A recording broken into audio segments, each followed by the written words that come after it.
So long story short, and then we've integrated that. Eventually, we saw the power of the brand, Lycos, which is globally recognized. There are some good and bad qualities. We are trying to clean up the bad qualities. And the important part was it's a very well recognized, it opens doors. So we took that name as the parent. We changed the name from Vibrant Digital to Lycos Internet Limited. And we are very proud to say we are in the internet space, so we are very clearly putting it out there, sticking to the same principle that we learned. And then came along public markets. We made a few decisions which were not exactly the smartest. I can say that today. The way we went public, the way we bought a listed company and listed ourselves, we ran into challenges. And we are working through those challenges. We fixed that. The business is good, but managing public markets has been a different ballgame. We are learning that. I'm sure it will be the next endeavor for growth. And this is the last part I want to spend a little time. I know there's a lot of buzz about IoT. We launched our own IoT. I'll give you a little background why we did that. After taking over Lycos, we started to look at Lycos as a website, all the properties in the Lycos. We said, how do we bring back the old glory of Lycos? This was a very well-known name. Obviously, going back and doing a search engine now didn't make any sense because there are much bigger players, the time has moved on. So what do we do today? And in this context, we started looking at, we went back to the original founders of Lycos, sat with them, talked to them, and understood what is the spirit of Lycos. The spirit of Lycos was to solve problems, to simplify difficult, complicated tech problems. So with that in mind, we started to see where is the world going. So what we understood is internet as a space, internet as a medium. All these years, all the users like you and me have been trying to learn, trying to access internet for communication, for collaboration and such. But that is going to shift. What we are seeing, the big amount of emphasis is being laid on the next generation of internet, which is internet is going to start learning you. It's time for you to sit back. Let the internet drive things for you, make your life easier. So IoT is nothing but the very early stage of that. So everything around you will start to be internet enabled and you can just be yourself and let it figure out your choices, what you want to do. That is the essence of IoT, and with that in mind, we launched our first product. We're working through coming back into the consumer mode. We've been a B2B business so far, so we're working through that. And stay tuned in to see all the new developments there. So that's the journey. I try to keep it as quick as possible. Do we have time? Okay, good. So I'll just go a little bit into, I'll skip this slide, into the obstacles. Because one is the journey, two is the learnings. What did I learn? What did we as an entity learn? And what did we hit and what did we learn from that? I just want to go through these two slides. One is obstacles. My last slide is insights. I just have 3 insights. And with that, I'll close for any questions. So classic obstacle number 1. What is it? Like I said, how do we leave a well-paying job or comfortable life and start and leave everything and jump into your first enterprise? How do you first create your first business? I have a small story on this, just to deviate you on this. A friend of mine was telling me, this is very interesting, it's very funny. So this guy, somebody approached him, one of his relatives approached him. He was working in a very comfortable corporate job. He came to him and said, hey, I want to start a company. What should I do? Do you think I should or do you think I should not? So he said, this guy being a typical Indian Brahmin boy, he said, well, what you should do? You should go to an astrologer. So talk to an astrologer and look at your future. Let the stars tell you what happens. He said, oh, so do you know any astrologers? He said, yeah, there's a couple of guys, go talk to them. Let them lay it out for you and see what happens. He said, good, and if the guy looks at it and he tells me, I should do a business, then I'll do it. What if he says no? Then he says, change the astrologer. So it's not, somebody cannot tell you to jump into it. It has to happen. You have to jump, you have to take a full plunge. I think that's the first one. To get that right is the first one.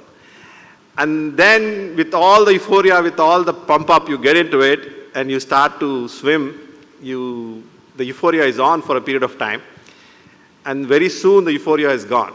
In our case, the dot-com boom was the euphoria. And the boom was gone. And it will happen because our minds are not exactly mathematical and rational. We always overestimate and underestimate. So in that overestimate, underestimate scheme of things, you start to see reality starts to sink in, but you're already in the water, so now you start to learn how to swim. And that is the second obstacle, and that's something that one has to figure out how to navigate through.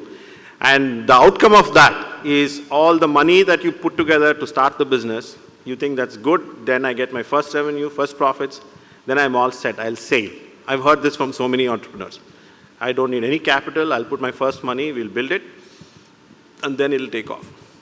Once the euphoria is gone, then it hits your bank balance, then soon you start running out of capital. And then what do? So how do you handle that? How do you drop it and leave? You don't want to do that. Your heart says, no, I want to play it. And that's when all the people around you who were not sure why you're doing what you're doing, start telling you, you know what, it's time to leave it, go back to a job. You'll hear from your wife or your husband. You'll hear from your parents, your brothers, why the hell are you going through this, man? Just go take up a job in Wipro as a vice president or something and you'll be all right. But that's not what we are made of. That's the core quality of an entrepreneur. I think you have to live through those challenges. And it's not money. I seriously believe it's not money, it's always energy. If your energy is right, money will come looking for you. And you cannot get disheartened at those points. That's my understanding there. Another big obstacle was, okay, you set up the business, everything's running smooth. How do you do your first sale? Especially when you're dealing with other businesses. And I already touched upon it. One is you should know what the market wants. And a quick story on this. We had one of the solutions called corporate greetings. I was in the Bay Area. I went and met this company. It was, I think, a relatively mid-sized company. They had about 300, 400 employees. And we were trying to go give them a solution. He said, your CEO can send greeting cards to all your employees on their birthdays. It's a beautiful solution. It was looking spick and span, blue, it's very nice. And the guy stops and says, you know what? You know the market has been bad. We are actually laying off people and you want me to send greeting cards now. So I said, I'm sorry, I didn't even have any sense what you're going through. So you can't do a sale like that. The sale has to come back and then you have to understand what your customer wants. And then give him a solution that he can take. So which is very important. We did end up doing a good first sale. Excuse me, sorry. So where we put together a solution for digital marketing. We used to go to trade shows. Those days they were called ad tech, where we could go understand what is going on. And that was our way to get around that obstacle. And then our first sale happened. We started to grow. We started to, be all over. There's another point where, this is where we were talking about growth versus stagnation. You can get stuck, which is the worst thing. You don't want to be stuck at some size. Yeah, revenues are coming, profits are coming, but you're not growing. That's also not a good place. So like I talked about it already, that's another obstacle. And once things are really moving, these two I feel are very important. You are able to raise capital, you're able to generate a lot of income, but now you're looking to diversify, you're trying to grow. There'll be a lot of people who will be coming to you with wonderful ideas. You know what you should do, you should get into trucking, or you should get into shipping, or all kinds of things which are absolutely unrelated to you. These are the distractions that will come to you, and that's also a huge obstacle, to not get caught into that. And the last one I talked about is, the way we did our IPO. We lost perspective. We were extremely successful at that point. Our last fundraise, we had 6 term sheets on the table in 2010, and we thought we were invincible. It's never that way. So we quickly learned one can lose perspective. So when you have a high, it's important to keep yourself on the ground. I think that's another major obstacle which can come from a positive side. So these are some points I wanted to make. And insights, I have just 3 of them. These are mostly mine. I have not picked up from anywhere else. So that's why I try to keep it, because it has to be my discussion to you. The first one, I think most of us know by now. It's about undying belief in yourself. You are the driver of the car called the business. If you stop believing, the car is going to go crazy. Don't expect your tire to tell you where to go, or your steering wheel to tell you where to go. You have to believe. You have to know. You have to believe. You have to learn. It's all you. And everybody around you will keep telling you you're going the wrong side. But you cannot afford to miss that. So it's very important, very, very important to believe. And I've learned it a number of ways, and I continue to learn it every day to keep that belief. The next one sounds like a mathematical equation, but I don't have a better way to represent it. When I turned 40, I did a little bit of introspection. I went back, started to look at what worked in my life. What are the things I did? What are the things I did when I did work, and what are the things that didn't work? So I put together all these things, and it came to me that it was mostly a frame of mind. When I was in the right frame of mind, I was absolutely invincible. Anything I picked worked. And when I was not in the right frame, you start making mistakes, and we made mistakes. So the question is, yes, you hear it from everybody. People talk about positivity, people talk about right frame of mind, but how do you stay in that frame of mind? So the first 80-20 is about trying to keep 80% of your thoughts positive all through the day. 20% you're allowed to some fear, some anger, and some things like that. That's all right. So that is the first 80-20. But can you be in that state of mind all the time? Very hard. There will be moments where you lose it. So I'm saying the second 80-20 is to be in that state for 80% of your time. And if you can keep these two together, you have a wonderful life. You have a very happy life. Forget being an entrepreneur. I think as life, you are in a superb state. The third part, 80-20, is how do you do this? How can you accomplish this?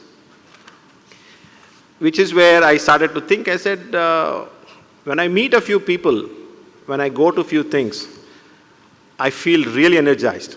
Or when I read few books, I feel energized. And then some people I meet, some things I do make me completely lose my energy.